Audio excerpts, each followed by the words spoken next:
bigomba guhinduka akunje fe mwimwe ikibazo cy'inzogera we kwa padiri baradufasha umva n'abantu heza umuntu uturanye nawe kwa padiri yarakize pe nukuri kw'Imana kuko waba ufite isaha waba utayifite yose atazigeze urabimenya kuko hari inzogera ivuga kwa padiri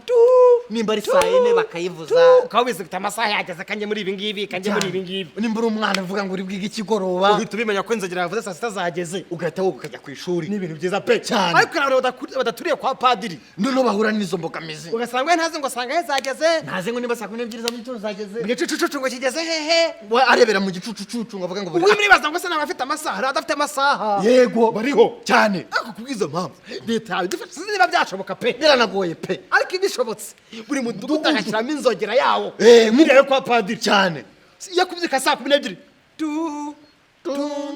ntabwo tawiranda yasonye hashize iminota 20 jya mu kazi inzogera yasonye cyane hari ibintu byiza byumvikana saa sita zamo nk'inzogera igasona umwana akavuga ati none ubwo zigeze umwe ugiye kurya hari ibintu byumvikana cyane. inzogera yo kuryama saa 3 baje baryame kare baryame kare kugira ngo bazindukire mu kazi ni ibintu byiza pe cyane kujya bayakubaza ati se we kwakere kuza mu kazi byagenze bite reka inzogera yacu twebwe ntabwo bayivugije uyu munsi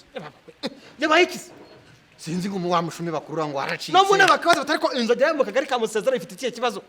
bakongera bakabaza ese mu mudugudu wanyu ninde ubavugiriza inzogera ese mu mudugudu w'umunezero inzogera yanyu kwisigaye ivuze ikarushijwe yacu habaye iki cyane bakabikurikirana byose bakareba kuko reka nk'ubu bakurambere bacu turabizira n'ubu ngubu urako biracyariho wasanga mu gitondo cya saa 11 ikintu cyabyutsaga abantu ni isake ariko isake se zirava he ko zamazwe murazimaze wajya muri resitora ngo urafata iki ngo mumereze ngo isake y'igisore muhere ku nkoko kazi muzirye mujye ku mwari mujye mireti mujye amagi amasake mwe ya leta mwete abafasha abantu mu kubazindura ababyutse kare mu gitondo cya kare kandi uri mudugudu ibere ibyo ngibyo nabo bameke ngo nibura niba badafite inzogera bafite isake inzogera murayifite nta nzogera dufite ariko isake turayifite usibye ko muri iyi minsi yari irwaye yarwaye iki se kandi dore tukwivuza yari ni by'imihogo n'intuzi byo neza isake zo zidufasha zifata n'izo nzogera kugira ngo zijye zituma abantu bajya mu kazi amasaha y'abazungu yo ndabona byaratunaniye bitari ibyo ibi rwose bigomba guhinduka rwose bigomba guhinduka